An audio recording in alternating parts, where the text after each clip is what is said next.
There's this myth that the longer you get sober, the better it gets. And that's really not true. It still gets life, it still gets hard, it still gets rough. But then you feel guilty and you feel wrong because you have this time and you should all over yourself and you should be better. And it was great going to that workshop and going like, I hate everybody. This shit sucks. I Hmm. don't want to be here. I don't want to be around anyone. I want to sit at home and do nothing. And that should be fine. But I can't because I'll drink. So fuck this. Yeah. And Liz would be like, hell yeah. I don't want to be here either. Shit. That's exactly where I was. I was in a very dark place. I got depressed. I thought exactly what he just said, that I should be better. I have 30 plus years in recovery. I shouldn't feel this way. But I sunk way down, and because we were in a new city, I didn't really know anybody. Um, and I didn't want to go to the meetings. I didn't. I stopped doing everything for 7, 8 months. And my husband recognized it. He said, "You've given up." And he never saw me give up before.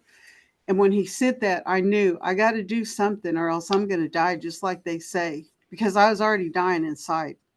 And this friend of ours, he's talking about, I went I made myself go to a woman's meeting, and she was there. And first I didn't like her because she was talking shit.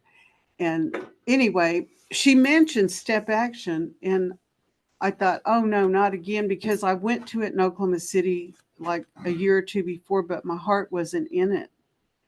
And I knew what it was about generally. And I thought, I don't want to go to this, but I've got to go, or else I am going to die and I am going to drink again. I was already dead inside. So I went. I thank God I went, because it helped me to start getting out of my ego again, because my ego took over. I started thinking again, and I couldn't quit. It was just like that racetrack again in my mind, like it was early on in my recovery. And I listened to everything they said. They started out with the set aside prayer, which I desperately needed, because for me, what it really did is it start diminishing my ego again, because I wasn't open to anything. I wasn't open to prayer meetings, what you had to say, or what the big book said anymore. I was totally shut down. My ego flared up again, and I had to start relearning everything. So the thing I did is I started using the set aside prayer every day, twice a day, and I noticed I start getting better.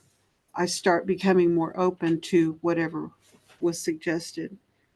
And really, to tell you the truth, that's what we have to do continuously. I have to do it continuously. I just stopped for a brief period of time, but thank God I recognized it and I stepped out and went to where I know the answer is, because I didn't have the answer. And I Right. still don't, and I still have to do it.